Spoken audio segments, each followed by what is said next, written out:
At last year's Ash Waste weekend, my friend Peter brought a gang that had cowboys in it. He had converted up some really cool models with cowboy hats, and I thought it was a really great idea at the time. I'm pretty sure this is where the seed of my idea was planted. On a side note, I'm running the campaign this year at the Ash Waste weekend, so look for a video soon where I release more info on the campaign. I then heard about Necromacho Entertainment's Fistfull of Credits Necromunda event in April in Pensacola, Florida, and I knew I had to take a cowboy-themed gang somehow. So join me as I build and paint a cowboy-themed Venator gang for Necromunda, this time on JD in the Sump Sea.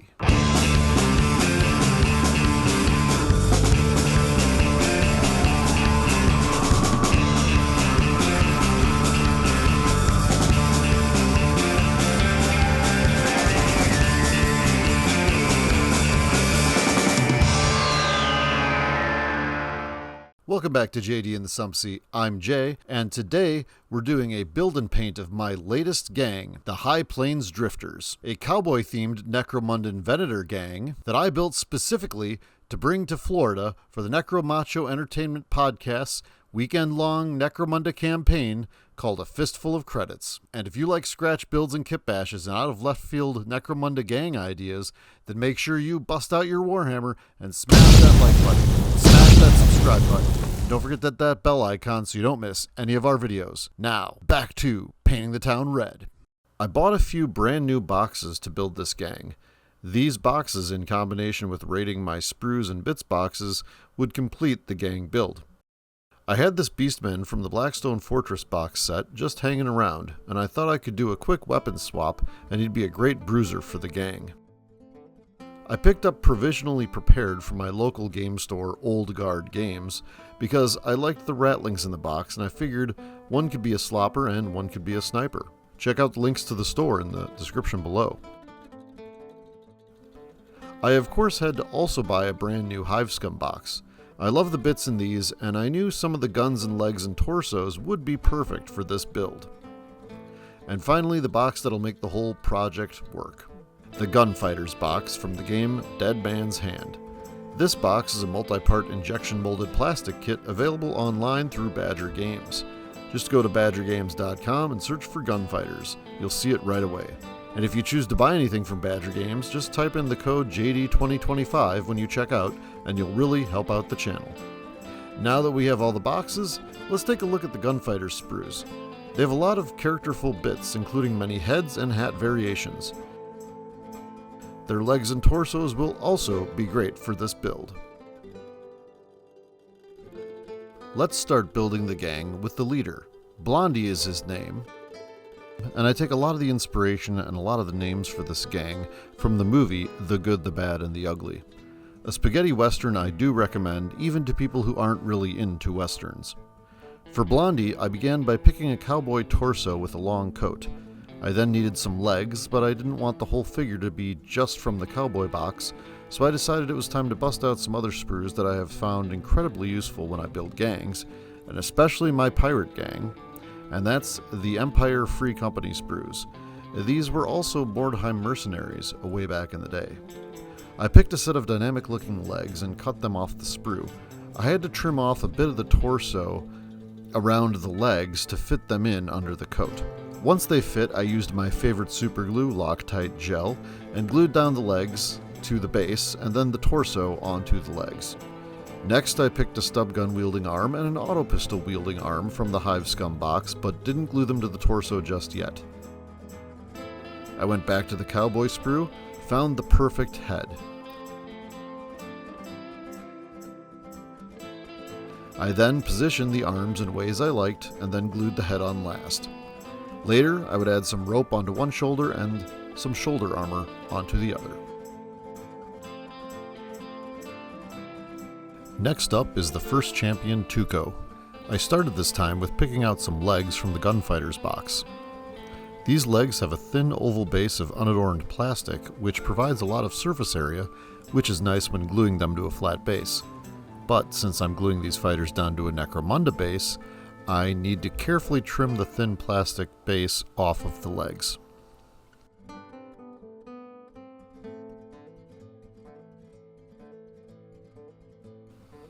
With those leg pieces trimmed, I need to select a torso. This time, I'm going to the Empire Free Company Militia sprue with the intention of using an appropriate torso. I really like the one with the coat that's split in two. It'll make for a dynamic pose. I then glue down the legs to the base with super glue. The torso I then position and glue down to the legs. I find a hat from the Gunfighters box. This time the hat is a bit taller and the brim is flat, giving a harder look to the figure in my mind. I then bust out my Deloc Weapons and Upgrades sprue and find a cool looking left-handed plasma pistol and trim it from the sprue. I want Tuco to have a close combat weapon also, so I look at the Caudor Gang sprue and find a brutal looking knife. I then glue the knife to his back and the split of his coat.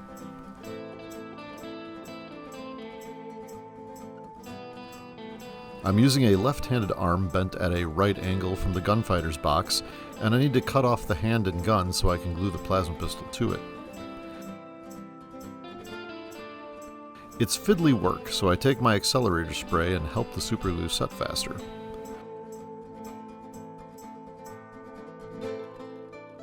I then glue the arm to the torso with the plasma pistol pointing up.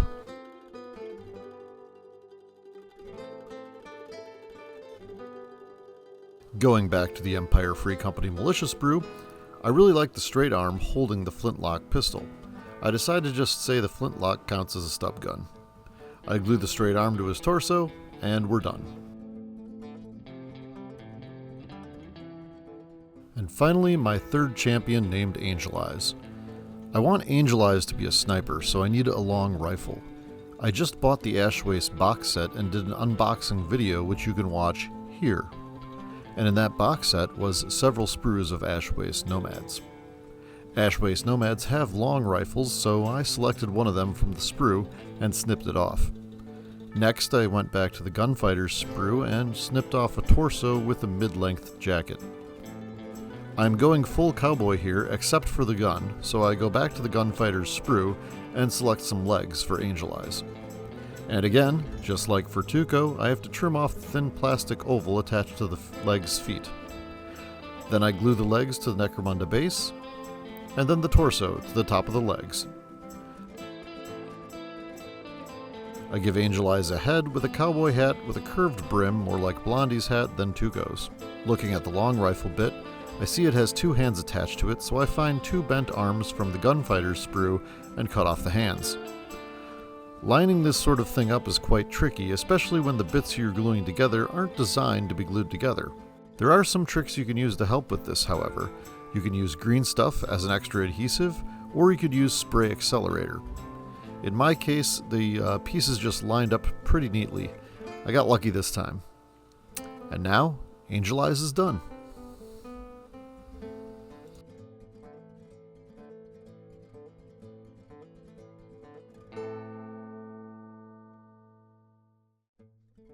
And now, we paint. I used a black craft paint as an undercoat and then did a heavy dry brush of white over the top. This Zenithal-esque method leaves the recesses of the models darker and accomplishes several things. Number one, it is easier to see all the details on the model, making it easier to figure out what things should be what colors. And number two, it kind of skips a step, especially if using contrast or speed paints. The paint going over the top of this base coat will naturally be darker in the recesses and lighter in the whiter areas. You can create more highlighting in less steps. As with most of my gangs, I use a decent amount of craft paint. It's cheap and it is actually pretty effective. I start with Craft Smart Brown to paint Blondie's pants. The Craft Smart paint is available from Michaels. I was at an estate sale a few months ago and I found a whole bag of these craft paint glazes for $5. This was one of the paints in that bag, Russet Brown Glaze. It's probably fairly old, so it paints on like a regular acrylic paint and not really like a Citadel glaze. I used this paint to paint Blondie's hat.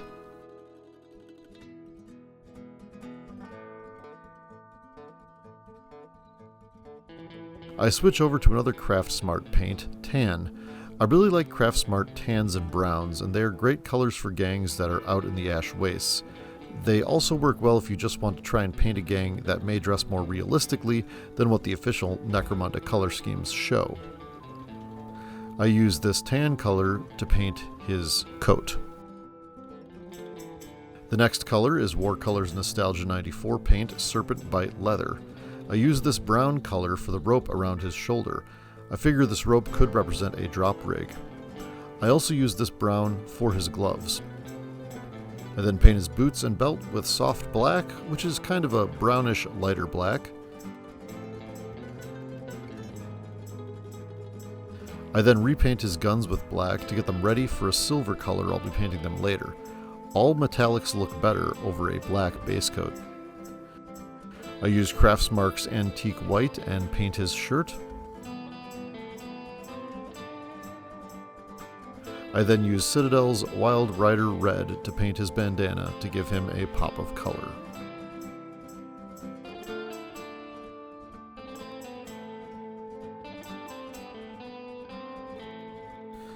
I use a light gray craft paint to paint the Stampede string on his hat. I then use Warcolor's Nostalgia 94's bronzed flesh paint to paint his arms and also his face. I've been really impressed with the Warcolors paints, and I've been using them so much recently that I'm probably going to have to order more soon. I definitely recommend them. I then use the Army Painter's War Paints color, Death Metal, for his shoulder pad. I feel like this metal color is nice for details, but a more regular silver color is better for most details that someone would want to paint as metal. I then open Warcolor's Nostalgia 94 Mithril Silver and paint the guns, and then paint his belt buckle. And then I'm done with the regular paints, and it's time for contrasts and washes.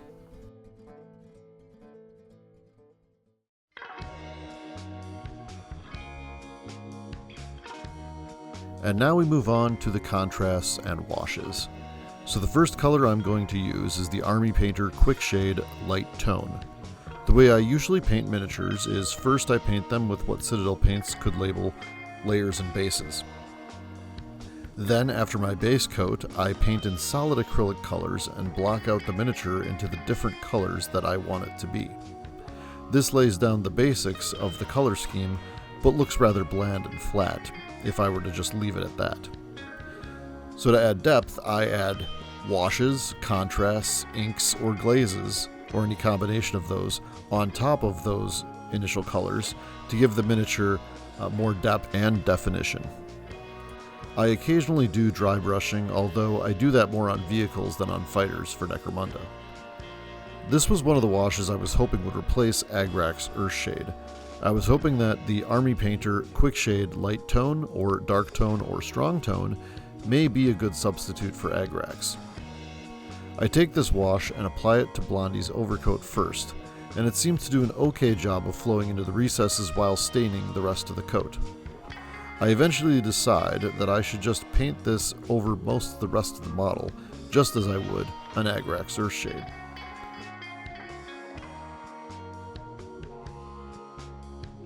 I then open up a pot of Citadel Paints Wash Nuln Oil. My initial thought was to use this only on the pistols, but looking at the rope coiled around his shoulder, I figured I would try it on that as well.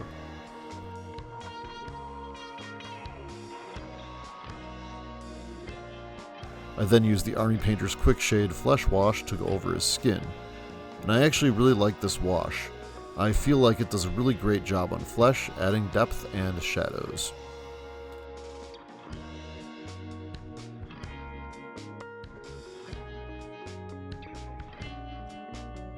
After I finished painting Tuco and Shorty, who we'll get to in a few minutes, I went back to Blondie to begin doing the bases of the models.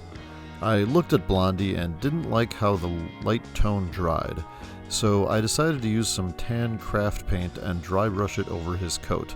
This would make the wash a little less noticeable and would make the coat look dusty, which is exactly how it would look if he was wandering around a desert or in ash wastes, or even just a dirty part of the hive.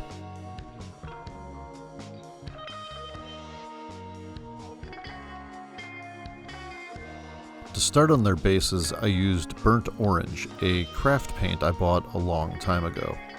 Any orange could work for this step, however.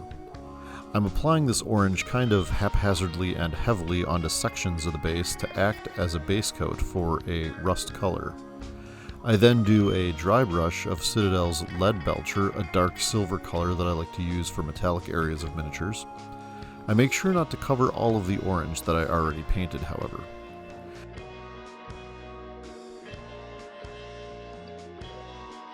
Using Warpaint's Fanatic Fresh Rust color, I then push into recessed areas of the base, overlapping the orange I already painted in some areas.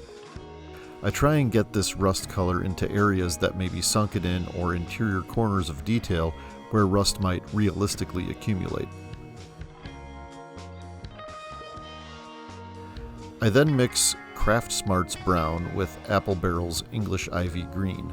I'm trying to make a brown with a slightly green hue. I have to add more green to get it just right. But I want to use this color around the edge of the base to help the miniature blend in with the terrain that Dale has, so when I play with these guys at the game store, they blend in nicely. One of the great things about Necromunda is that since you are only painting a handful of miniatures for a gang, you can mix up new colors and use them right away. There's no need to write down a recipe so that when you go back to paint your 50th miniature for your army, that you have to find that paint recipe and the paint to mix up.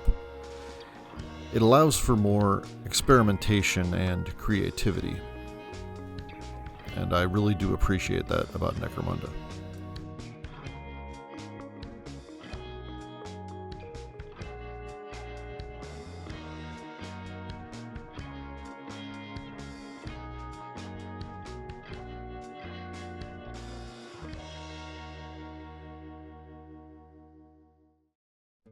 Blondie is my leader, and that's the name of Clint Eastwood's character in The Good, the Bad, and the Ugly. Blondie is a stub gun with dum-dum rounds, an auto pistol with static rounds, mesh armor, low sticks, and an ablative overlay. He has the fast shot skill. The idea for the ablative overlay comes from the first movie in Sergio Leone's spaghetti western trilogy, A Fistfull of Dollars. In A Fistfull of Dollars, Clint Eastwood's character hides a steel plate beneath his poncho, so when the bad guy shoots him, he survives. I figured the ablative overlay kind of fits that idea. I've played this gang in Necromacho's weekend event, but also in a campaign at Old Guard Games leading up to the event.